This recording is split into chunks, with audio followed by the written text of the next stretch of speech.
আসসালামু আলাইকুম।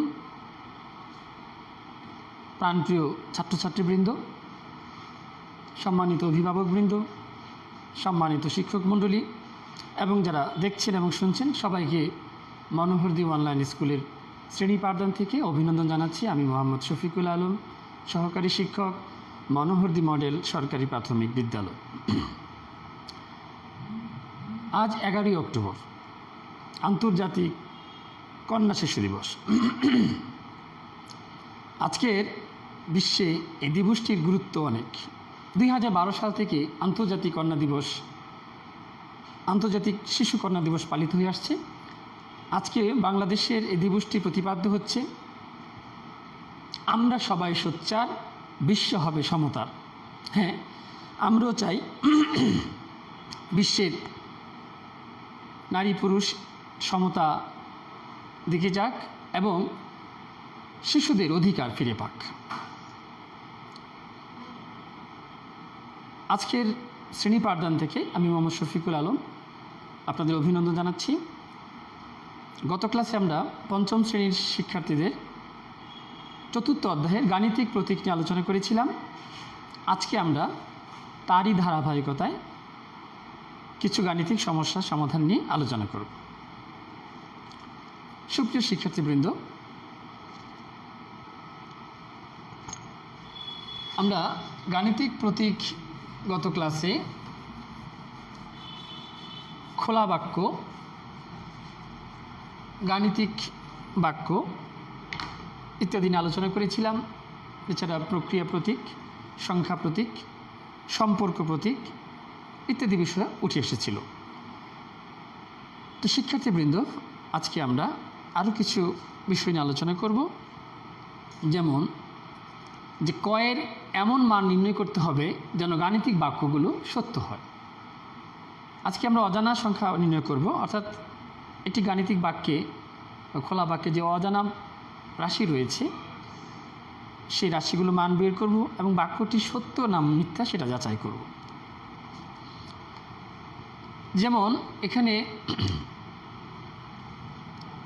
তোমরা খাতায় লিখে নাও যে ক বিয়োগ হলো 4 সমান যদি 18 হয়, তাহলে এখানে কয়ের মানটা আমরা কীভাবে বের করব? আমরা একটু দেখি কয়ের মানটা আমরা কিভাবে বের করব। তো এটি একটি এমন একটি বাক্য যেখানে কয়ের মানটি রয়েছে অজানা। তা আমাদের এমন একটি মান বের করতে হবে যে মানটির দ্বারা এই বাক্যটি সত্য না মিথ্যা সেটি যাচাই হবে। অর্থাৎ গাণিতিক বাক্যটি সঠিক না ভুল সেটি কিন্তু যাচাই হবে কয়ের মান যদি আমরা বের করতে পারি। তাহলে আমরা লিখি বা এখানে ক বিয়োগ 4 সমান 18। এখানে বিয়োগ 4 এটা সমান চিহ্নের ডান পাশে যখন চলে আসবে তখন ধারা অনুযায়ী কী হবে? যোগ হয়ে যাবে। অর্থাৎ যোগ থাকলে হবে বিয়োগ, বিয়োগ থাকলে হবে যোগ, গুণ থাকলে হবে ভাগ এবং ভাগ থাকলে হবে গুণ। এই 4টি প্রক্রিয়া রয়েছে। তা আমরা এখন দেখব যে বিয়োগ থাকলে হবে যোগ, অর্থাৎ ক সমান হবে 18 বিয়োগ যেহেতু 4 এটা এখানে হয়ে যাবে যোগ 4। সুতরাং আমরা ক লিখতে পারি 18 4 হলো 22। অর্থাৎ এই যে একটি রাশি, এই যে একটি বাক্য, গাণিতিক বাক্য যেটি, এই বাক্যে কয়ের মান যদি আমরা 22 বসিয়ে দেই তাহলে এই বাক্যটি যদি সত্য বা বাক্যটি কিন্তু সঠিক হবে। আর আমরা দেখি যে কীভাবে সঠিক হয়। যে শুদ্ধি পরীক্ষা এরকম, কয়ের মান যদি 22 হয় তো 22 বিয়োগ 4 সমান হলো 18। অর্থাৎ বাম পক্ষ যদি 18 হয় ডান পক্ষ হবে 18। তাহলে আমরা বলতে পারি কয়ের মান যদি 22 হয় তাহলে বাক্যটি হলো সঠিক। শিক্ষার্থীবৃন্দ, তোমরা খাতায় লিখে নাও। তোমরা বিষয়গুলি আগেই জেনেছো, তারপরেও আমরা একটু আলোচনা করছি এবং তোমাদের খাতা প্র্যাকটিস করো, তাহলে মনে হয়ে যাবে। মুছে ফেলি, এটি খুবই সোজা। তারপরে আমরা আরেকটি সমস্যার সমাধান করব। যেমন ক বিয়োগ হলো 12 সমান হলো 15। এটা আসলে তোমরা বুঝতে পারছো, এখানেও ক থেকে অর্থাৎ অজানা রাশি থেকে 12 বিয়োগ করা হয়েছে এবং যে ফলটি হবে সেটা হলো 15। তাহলে আমরা দেখি কি হবে, বা ক সমান 15 যোগ হলো এখানে 12। তাহলে কী দাঁড়াচ্ছে যে ক সমান হলো 5 আর 2 7, 1 আর 1 2, অর্থাৎ অজানা সংখ্যাটি হলো এখানে, অজানা সংখ্যাটি হচ্ছে কত, অর্থাৎ ক সমান হলো 27। ঠিক আছে। আচ্ছা, অর্থাৎ বিয়োগ থাকলে হবে এখানে, বিয়োগ থাকলে ডান পাশে হবে যোগ, আর বাম পাশে যদি যোগ হয় তাহলে হবে বিয়োগ। যেমন আরেকটি উদাহরণ দেখি,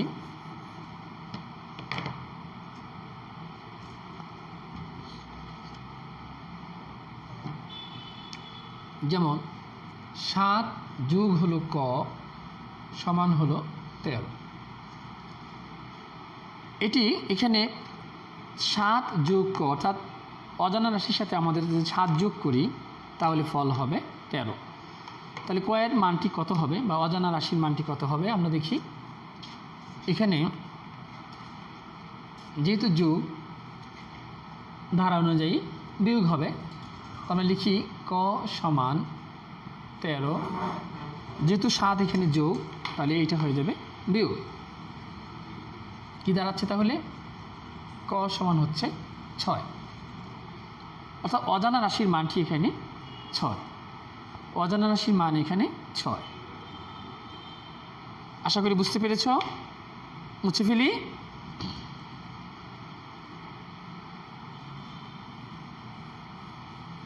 এবার এতক্ষণ আমরা যোগ এবং বিয়োগ এর উপর এই অজানা সংখ্যাগুলো বের করেছি, এখন বের করব গুণ এবং ভাগ থেকে। যেমন এখানে রয়েছে, যেমন ক ভাগ হলো 8 সমান হলো 7, তাহলে আমরা কি লিখব, এখানে হলো রয়েছে ভাগ, তাহলে ধারা অনুযায়ী ডান পক্ষে সেটা কিন্তু গুণ হয়ে যাবে। কিভাবে দেখো সবাই, ক সমান হবে 7 গুণ ভাগ যেহেতু 8, এটা হয়ে যাবে গুণ 8। তাহলে কি দাঁড়াচ্ছে, ক সমান হচ্ছে 8 7 গুণ করলে হবে 56, অর্থাৎ এখানে অজানা রাশির মানটি হবে 56। আমরা যদি এটা বাম পক্ষ সমান ডান পক্ষ করে দেখি তাহলে সত্য না মিথ্যা। যেমন বাম পক্ষ হলো কত, যে ক ভাগ যদি 8 হয়, কয়ের মান যদি 56 হয়, তাহলে 56কে 8 দিয়ে ভাগ করলে হবে 7, এবং ডান পক্ষে রয়েছে 7। আমরা কি লিখতে পারি, যে বাম পক্ষ হলো 7 এবং ডান পক্ষ হলো 7, অর্থাৎ বাম পক্ষ সমান হলো ডান পক্ষ। তাহলে বলতে পারি যে কয়ের মান যদি আমরা 56 বসাই, কয়ের মান যদি 56 হয়, তাহলে এই যে গাণিতিক বাক্যটি সেটি হবে সঠিক বাক্য। তাহলে গাণিতিক বাক্যটি কি হবে, সে বাক্যটি হবে সঠিক বাক্য। যেমন এরকম আরেকটি উদাহরণ করি, তাহলে তোমাদের বুঝতে সুবিধা হবে।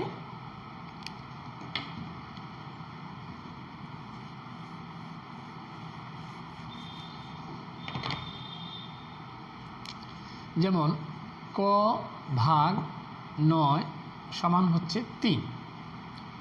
তোমরা দেখি বুঝতে পারছো এটা কি হবে আসলে, যেহেতু বাম পক্ষে গুণ ভাগ রয়েছে তাহলে ডান পক্ষে হবে গুণ। তাহলে কি হবে, ক সমান 3 গুণ হবে 9, সুতরাং ক সমান হবে 3 9 27, অর্থাৎ অজানা রাশিটি এখানে 27।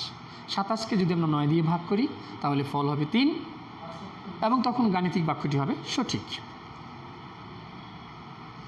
এর মুছে ফেলি।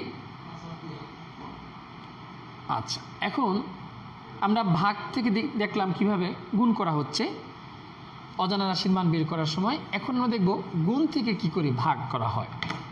যেমন 8 গুণ হচ্ছে ক সমান হচ্ছে 32। এটা দেখতে পাচ্ছি যে অজানা রাশির সাথে আমরা 8 গুণ করতে হবে।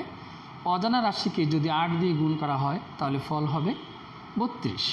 তাহলে অজানা রাশির মানটি কি দাঁড়াবে, এখানে দাঁড়াবে, বা এখানে কয়ের মানটি হবে 32 8 গুণ এখানে 8 হয়ে যাবে ভাগ, তাহলে কী দাঁড়াচ্ছে ক সমান হচ্ছে 4, অর্থাৎ 32কে 8 দিয়ে ভাগ করলে ফল হবে 4, অর্থাৎ বাম পক্ষে যদি 8কে আমরা 4 দিয়ে গুণ করি তাহলে হবে 4 8 32 এবং ডান পক্ষে হলো 32। তাহলে বলা যাচ্ছে যে অজানা রাশির মান এখানে 4 যদি হয়, অর্থাৎ কয়ের মান যদি 4 হয় তাহলে গাণিতিক বাক্যটি হবে সঠিক।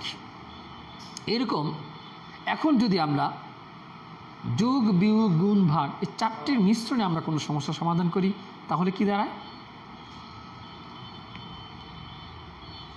সুপ্রিয় শিক্ষার্থীবৃন্দ, আশা করি তোমরা বিষয়গুলো বুঝতে পারছ। যেমন এখানে যে ক বিয়োগ যদি হয় 4, এটা তোমাদের গণিত বইয়ে কিন্তু রয়েছে, এটি হলো 25 পৃষ্ঠার, অর্থাৎ এরকম দেখো তোমাদের 25 পৃষ্ঠার 4 নংয়ের 6 নম্বর যে সমস্যাটি সেটি দেখো, 4 নংয়ের সমস্যাটি যে এই যে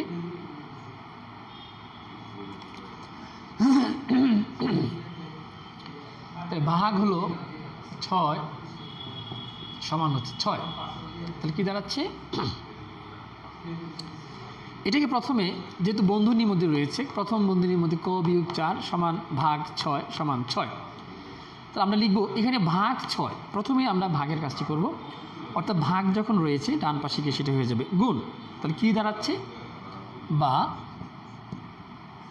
ক বিয়োগ 4 সমান হবে 6 গুণ হয়ে যাবে ভাগ, এখানে যেহেতু ভাগ 6 রয়েছে এখানে গুণ 6 হয়ে যাবে, তাহলে কী দাঁড়াচ্ছে? বা ক বিয়োগ 4 সমান হবে 6 6 36, 36 হচ্ছে ক বিয়োগ 4 সমান হবে 36। এখন যেহেতু ক বিয়োগ 4 এখানে বিয়োগ, এখন বিয়োগেরটা আমরা করব, অর্থাৎ বিয়োগ বাম পাশে রয়েছে বিয়োগ, তো ডান পাশে সেটা হয়ে যাবে যোগ, তাহলে আমরা দেখি কী দাঁড়াচ্ছে? ক সমান হচ্ছে 36 যোগ হলো 4, অর্থাৎ ক সমান হচ্ছে 36 যোগ 4 হচ্ছে 40, অর্থাৎ অজানা রাশির মান হচ্ছে এখানে 40। তাহলে এটা যদি আমরা বাম পক্ষ ও ডান পক্ষ করি তাহলে কি দাঁড়াবে? যে মানটি আসলে কয়ের মান 40 কিনা আমরা একটু যাচাই করি। শিক্ষার্থীবৃন্দ তোমরা দ্রুত তুলে নাও খাতায়, আশা করি বিষয়টি বুঝতে পারছো। আমি এটাকে বাম পক্ষ সমান ডান পক্ষ করি, দেখি এটা আসলে কি কয়ের মান 40 হয় কিনা। তাহলে এরকম যদি হয়, এটা যদি বাম পক্ষ হয় তাহলে কি লিখব? যে কয়ের মান যদি হয় 40, তাহলে 40 বিয়োগ 4 ভাগ হবে 6, 40 থেকে 4 চলে গেলে কত থাকবে? 36, 36 ভাগ হলো 6, 36কে 6 দ্বারা ভাগ করলে হবে 6। এবং বাম পক্ষ দেখতে পাচ্ছি আমরা 6 এবং ডান পক্ষে কত? 6, অর্থাৎ ডান পক্ষ 6, অর্থাৎ কয়ের মান যদি 40 হয় তাহলে এই গাণিতিক বাক্যটি হবে সঠিক। কয়ের মান 40 হলে গাণিতিক বাক্যটি সঠিক হবে। এরকম আরেকটি সমস্যার সমাধান করি, তা তোমাদের বুঝতে আরও সুবিধা হবে। যেমন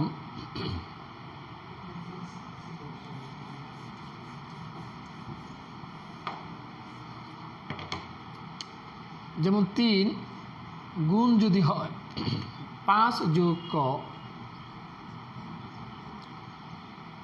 সমান হলো 18, এটি তোমাদের গণিত বইয়ে দেখো 24 পৃষ্ঠার উদাহরণের এই যে 5 নম্বর অঙ্কটি, 24 পৃষ্ঠার 5 নম্বর অঙ্কটি। এখানে কি দাঁড়াচ্ছে? 3 গুণ, অর্থাৎ এখানে দুটি সংখ্যার গুণফল হচ্ছে 18, যেহেতু গুণ তাহলে এখানে কিন্তু সমস্যা সমাধানে করার সময় হয়ে যাবে ভাগ, অর্থাৎ সমতা করার সময় কী দাঁড়াচ্ছে দেখি, তাহলে লিখতে পারি আমরা 5 যোগ হলো ক সমান হবে 18 ভাগ হবে এখানে যেহেতু গুণ 3 এ পাশে হয়ে যাবে ভাগ 3, লিখি ভাগ 3, কী দাঁড়াচ্ছে? 5 যোগ ক সমান হচ্ছে 18কে 3 দিয়ে ভাগ করলে হবে 6। এটি একটা অংশ। তারপরের অংশটি হলো যে যোগ থাকলে হয়ে যাবে বিয়োগ। তাহলে আমরা দেখি ক সমান হবে 6 বিয়োগ হলো 5, অর্থাৎ 6 থেকে 5 বিয়োগ করলে ফল হবে 1। আমরা লিখি যে ক সমান হচ্ছে 1 এবং ক এর মান যদি 1 হয় তাহলে এই যে বাক্যটি, এই বাক্যটি হবে সঠিক, অর্থাৎ গাণিতিক বাক্যটি হবে সঠিক। ক এর মান কত হবে এখানে? ক এর মান যদি 1 হয় তাহলে গাণিতিক বাক্যটি হবে সঠিক। ঠিক আছে শিক্ষার্থীবৃন্দ, আমার প্রাণপ্রিয় ছাত্রছাত্রীবৃন্দ, তোমরা দ্রুত লিখো। আশা করি বিষয়টি বুঝতে পারছো। আচ্ছা, এখন আমি ঠিক এরকমই আরেকটি গাণিতিক সমস্যার সমাধান করার চেষ্টা করছি। তোমরা আশা করি পারবে। মুছে ফেলি। তুমি লিখো ক যোগ হচ্ছে 7 ভাগ হচ্ছে এখানে 3 সমান হচ্ছে 27। তাহলে কি দাঁড়াচ্ছে? এখানে ক যোগ 7 ভাগ 3 সমান 27। এখানে ভাগ 3 এ পাশে এসে কি হয়ে যাবে? গুণ 3 হয়ে যাবে, তাই না? তাহলে আমরা ওইভাবে করি। কি লিখব? যে ক যোগ হলো 7 সমান হচ্ছে 27 গুণ হবে 3, অর্থাৎ এখানে ভাগ 3 রয়েছে, এই পাশে হয়ে যাবে গুণ 3। তাহলে কি দাঁড়াচ্ছে? যে ক যোগ 7 3 7 21 1 হাতে রইল 2, 3 দুগুণে 6 আর 2 8, 81। তো ক যোগ 7 সমান হবে 81। তাহলে আমরা কি লিখতে পারি? তাহলে 81 যদি হয় তাহলে এখন এই পাশে হলো যোগ 7, তাহলে এই পাশে হয়ে যাবে কি? বিয়োগ 7। তাহলে দেখি কয়ের মানটি কত দাঁড়াচ্ছে। কয়ের মানটি হবে 81 বিয়োগ হবে 7, অর্থাৎ 81 থেকে যদি আমরা 7 বিয়োগ করি তাহলে কত দাঁড়াচ্ছে? 7 আছে কত হলে 11 হবে, 4 হাতে রইল 1, 74। অর্থাৎ কয়ের মানটি যদি 74 হয় তাহলে এই রাশিটি অর্থাৎ এই গাণিতিক বাক্যটি হবে সঠিক। এই গাণিতিক বাক্যটি হবে সঠিক। তাহলে এখানে আমরা লিখব যে কয়ের মান এখানে 74। কয়ের মান যদি আমরা 74 বসিয়ে দিই তাহলে দাঁড়াচ্ছে 74 যোগ 7 অর্থাৎ 81 হবে। 81কে যদি আমরা 3 দিয়ে ভাগ করি তাহলে হবে 27, অর্থাৎ বাম পক্ষ সমান হয়ে যাবে ডান পক্ষ। তাহলে অজানা রাশির মান হচ্ছে 74। এখানে কত দাঁড়াচ্ছে মানটি? যে অজানা রাশির মান হচ্ছে এখানে 74। এরকম আমরা আরেকটি সমস্যার সমাধান করি। যেমন